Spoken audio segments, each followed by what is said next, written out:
right, so we're diving into some pretty interesting territory today. You guys are interested in these like covert contracts, right? Those kind of hidden rules that shape our lives and how those rules have changed, especially when it comes to men and women and all that. So to get into that, we're cracking open the Balls of Steel Manual. Okay. It's by Conrad Riker. The full title is The Balls of Steel Manual: Rediscovering Masculinity in a Gynocentric World. Catchy. Yeah, it's definitely a title that grabs your attention. Yeah.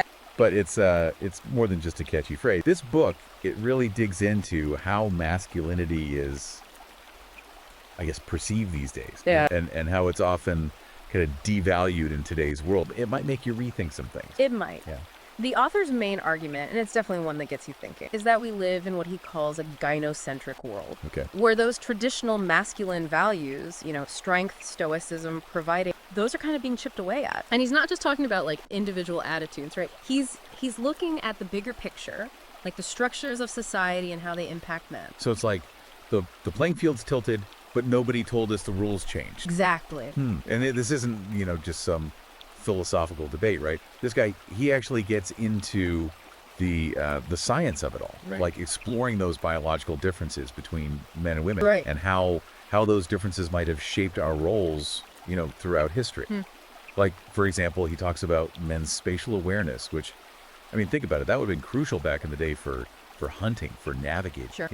and how that might tie into like the traditional role of the provider, the protector. And then on the flip side, you have women who, on average, have higher empathy, which often gets linked to like nurturing and caregiving. Yeah.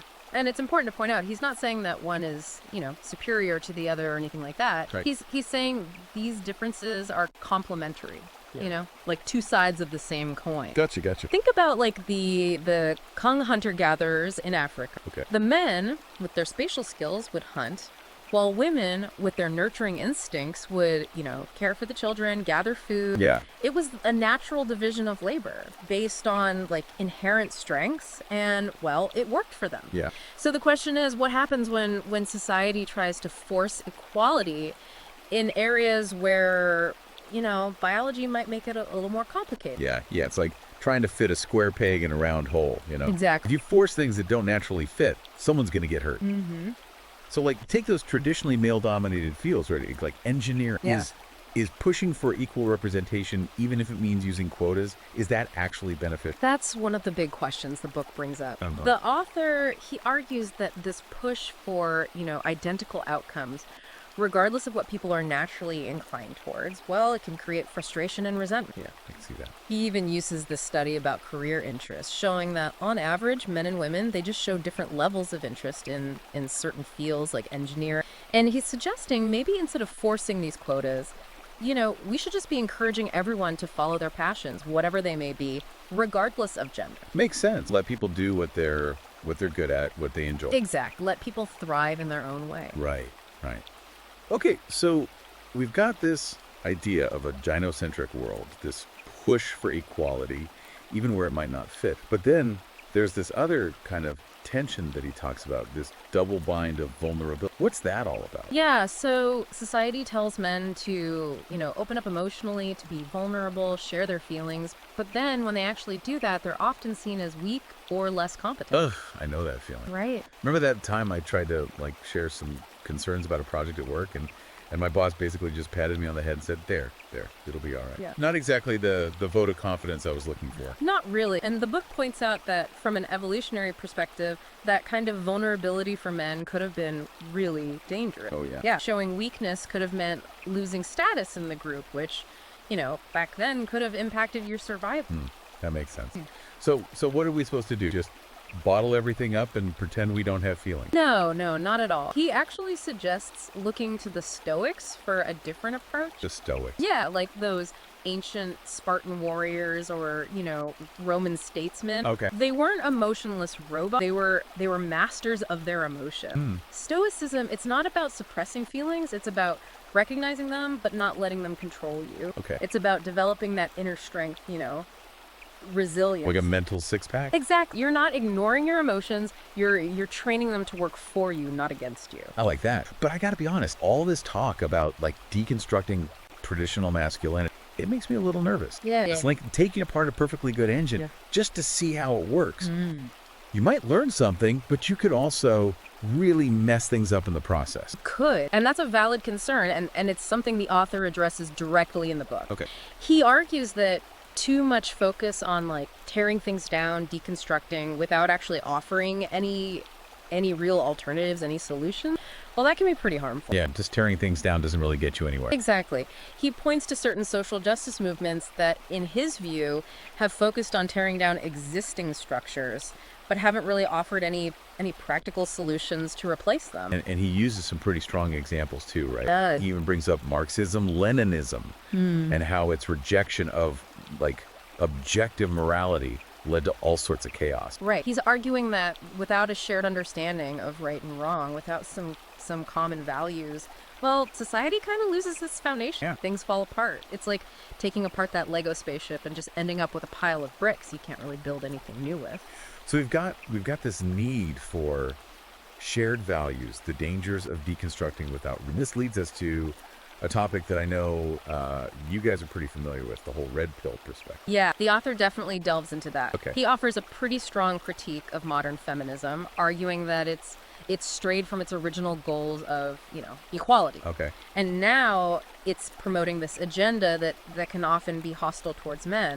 And he sees the red pill perspective as a reaction to this shift. A backlash, almost. Yeah, you could say that. He even uses the term reverse discrimination, arguing that men are now facing systemic disadvantages in things like, education and employment. He actually gives this example of, let's call him James. He's a top-performing salesman, but he gets passed over for a promotion. Yeah, because the company needs to fill a diversity quota. Oh, wow. So he's highlighting this idea that, sometimes these well-intentioned policies can end up having unintended consequences. Yeah, it's a lot to unpack, and we're just getting started. We are. So we've got this gynocentric world, this push for equality, even where it might not fit, this double bind of vulnerability. But where are the positive examples? Where are the role models for men in all this? That's a really good point. And the author doesn't shy away from it. Okay, good. He argues that strong male role models are absolutely crucial, especially for young boys. They're trying to figure out what it means to be a man in this complex world. Yeah. And without those positive examples, he believes boys can struggle to develop a healthy sense of self and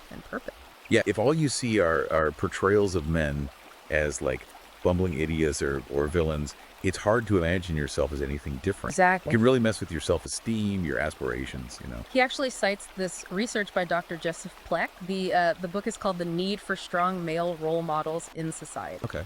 And Dr. Pleck's research, it highlights the negative impacts of absent fathers. Things like increased poverty and crime rates. Oh, wow. It's a reminder that this isn't just about individual men feeling good about themselves. This has real consequences for society as a whole. Yeah, that makes sense. It's not just some feel-good message. The tangible impact of men, stepping up and being positive forces in their families and communities. Actually, it's like a call to action, a reminder that men have a vital role to play. And that role, it's got to be defined. It's got to be supported, Right. It can't just be something that's like constantly under attack or devalued. It needs to be nurtured. Yeah, exactly. Nurtured, supported. So it's not just about whining about how men are being treated unfairly. It's about recognizing the importance of positive masculinity and actively working to create a world where that can thrive. Absolutely. So yeah, it's a lot to think about. It is. And we're just scratching the surface here. But I think we've laid some good groundwork, some important context for understanding the rest of this book and the ideas that the author's putting forward. I agree. So let's take a quick break, and when we come back, we'll dive into some of the more specific challenges that men are facing today and what we can do about it. Sounds good. All right, so we're back and ready to dig a little deeper into this whole balls of steel thing. All right, let's do it. So where do we go from here? I mean, we've talked about these societal shifts, these challenges to traditional masculinity. What's the next layer of the onion here? Well, the author, he doesn't shy away from tackling some pretty controversial topics, and one of the big ones is how men are navigating the modern dating landscape. Yeah, this is where things can get a little dicey, right? It can. He gets pretty real about the challenges men face, especially when it comes to this idea of hypergamy. Hypergamy. Okay, break that down for me.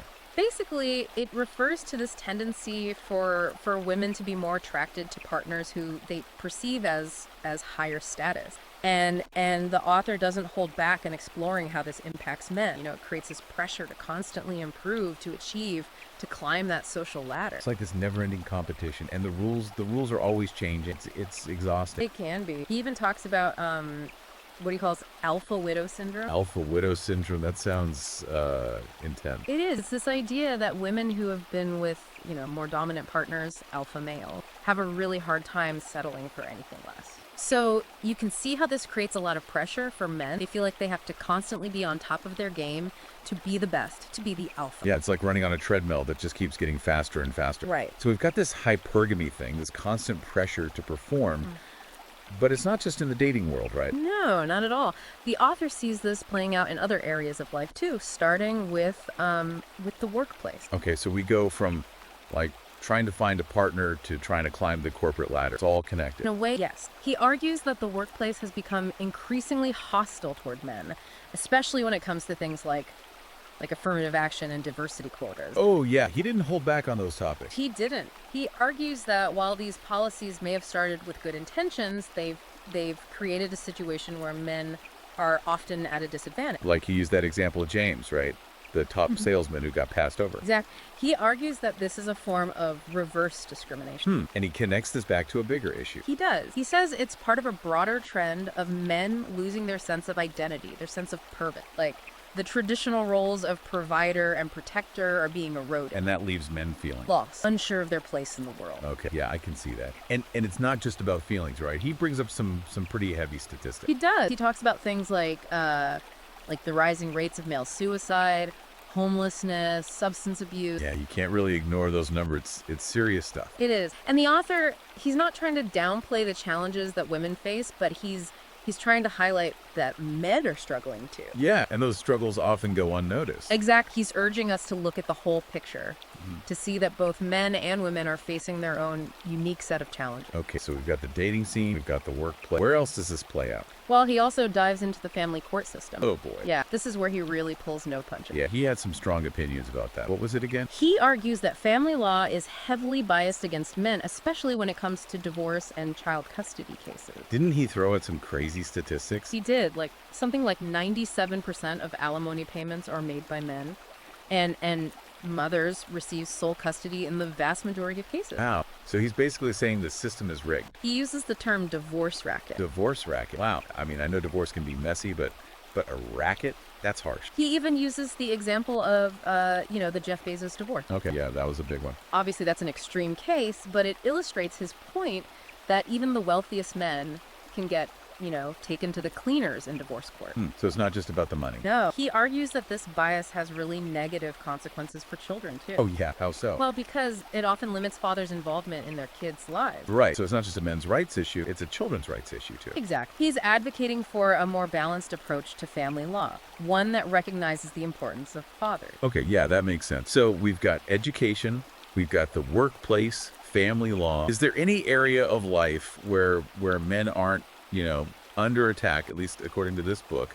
What about pop culture? Can we at least find some refuge in our entertainment? Unfortunately, the author doesn't see it that way. How come I do it? He argues that pop culture is actually part of the problem. Oh, man. He goes after Hollywood, doesn't he? He does. He criticizes the way male characters are often portrayed. Like how? As bumbling fools, incompetent dads, or straight-up villains. It's funny. You never really notice it until someone points it out. Like, how many movies or TV shows can you name where the dad is, like a competent, respected figure? Right. It's become a bit of a trope. Yeah. He does acknowledge that there are some exceptions. Didn't he mention the Shawshank Redemption? He did. He points to that as an example of a film where the male protagonist shows real strength and resilience. Right. But his point is those are becoming more and more rare. Exactly. Okay, so if pop culture is out, maybe academia is the last bastion of hope, A place where open dialogue and critical thinking are still valued. What? He has a problem with universities, too. He does. Okay, I'm sensing a pattern here. What's the issue this time? He argues that academia has become increasingly dominated by progressive ideology. Okay. And that's created an environment where certain viewpoints, especially those that challenge feminist narratives,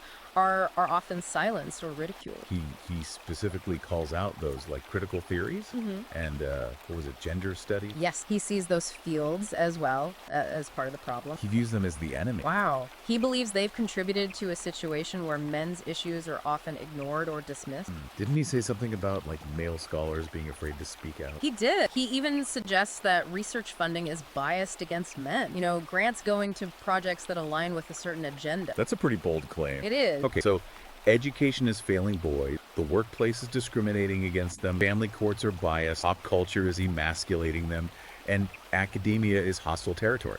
Is there anything left? What about men's health? Surely there's support there, right? Well, the author sees a similar pattern in healthcare as well. No way. Don't tell me he's going to say that men's health is being ignored. He argues that while there's been, a much needed increase in awareness of women's health issues, men's health concerns are often overlooked or downplayed. Didn't he compare funding for breast cancer research versus prostate cancer research? He did. And, they actually have similar mortality rates. Wow. So he's saying there's a real disparity there in terms of resources and attention. He is. Man, this book is like a long list of all the ways men are being screwed over. Well, it's important to remember that this book is written from a very specific perspective. Okay. And that perspective is very much a reaction to what the author perceives as an attack on masculinity. So it's more of a rallying cry than like a balanced analysis. Perhaps. But even if you don't agree with all of his conclusions, I think the book does raise some important questions about the challenges men face today. It's a lot to process. Like, where do we even begin to address all of this? Well, that's where we delve into what the author calls the illusion of vulnerability,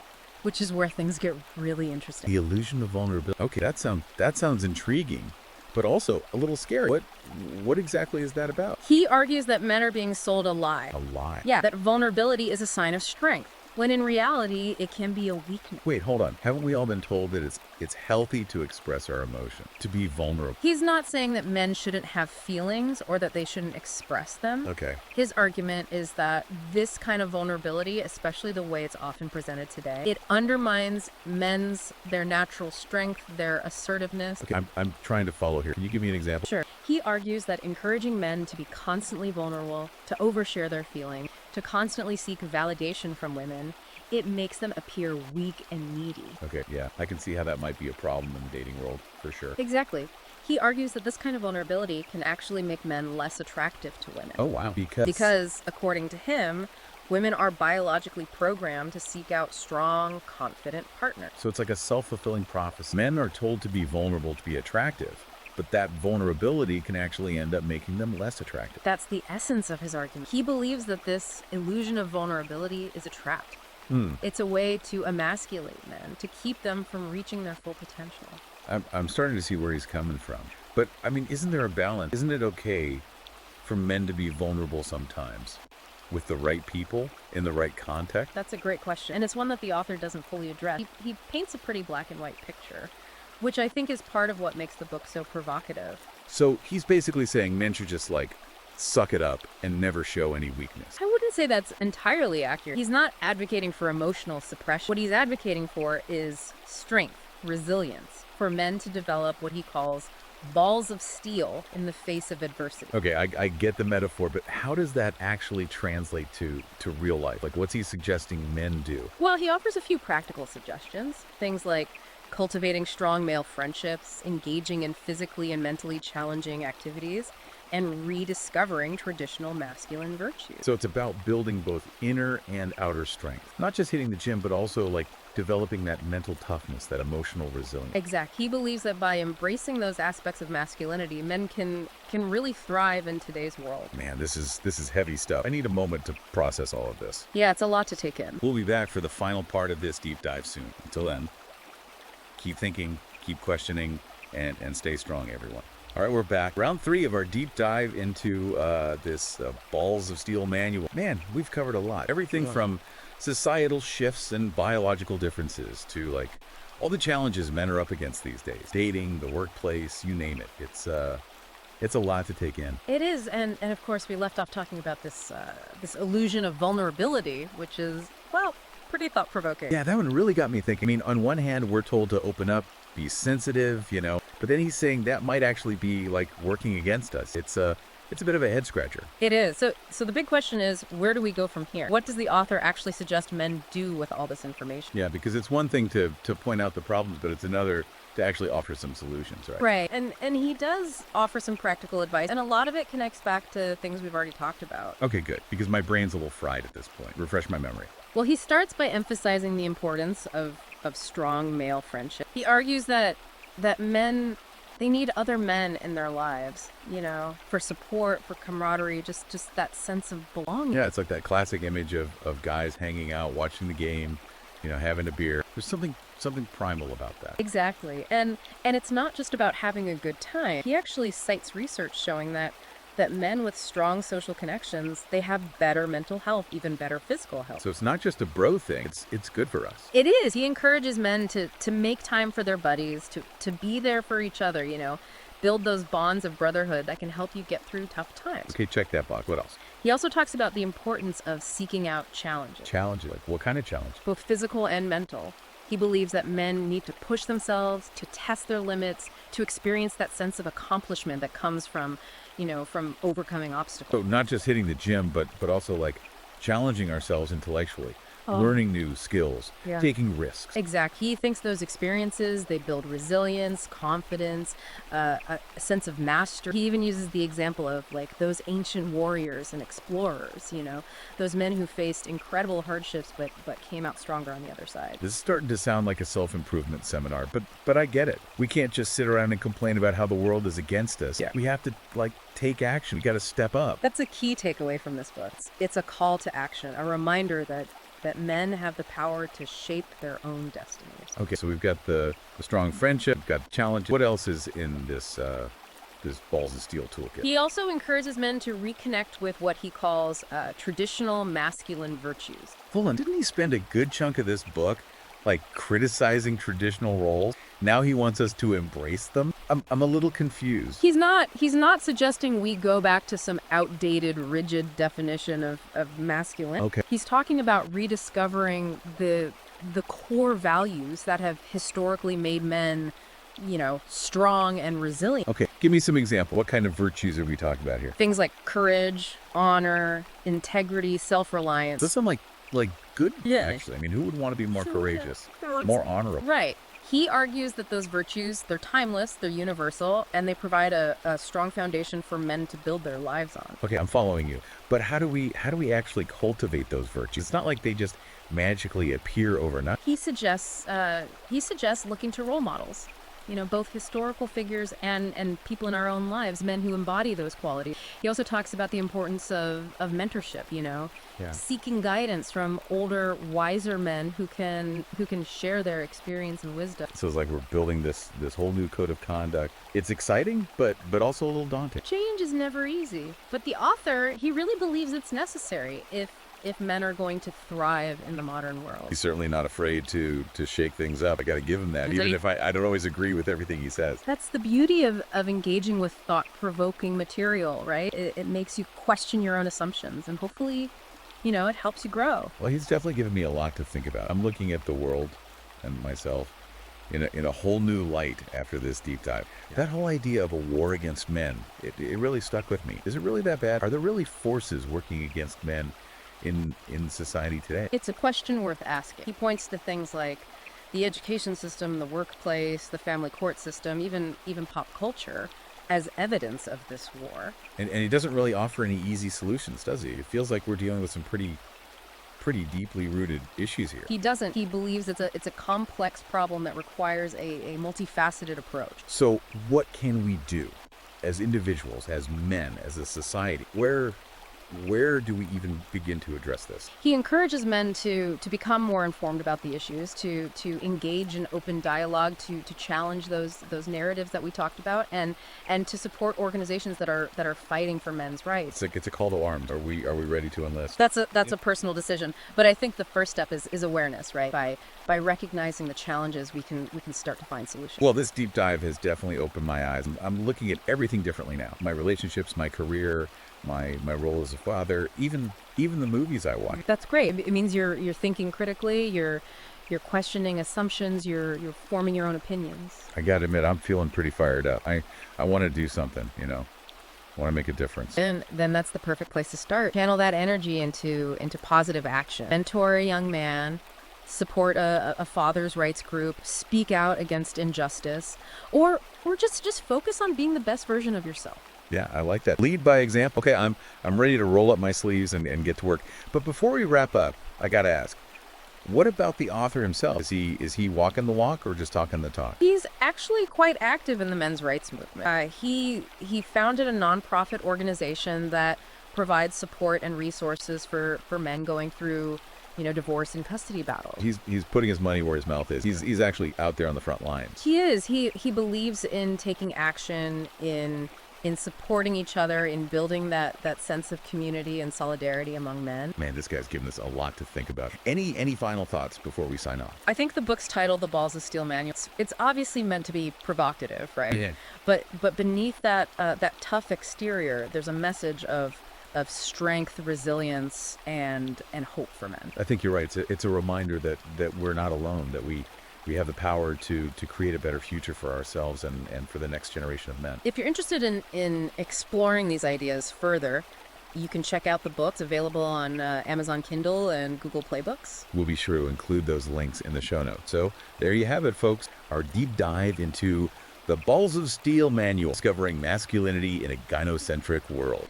It's been a wild ride, but hopefully it's left you with more questions than answers, because at the end of the day, the journey of rediscovering masculinity, it's a personal one, and there's no one-size-fits-all solution. Keep thinking, keep questioning, and keep pushing forward. Until next time, stay strong, everyone.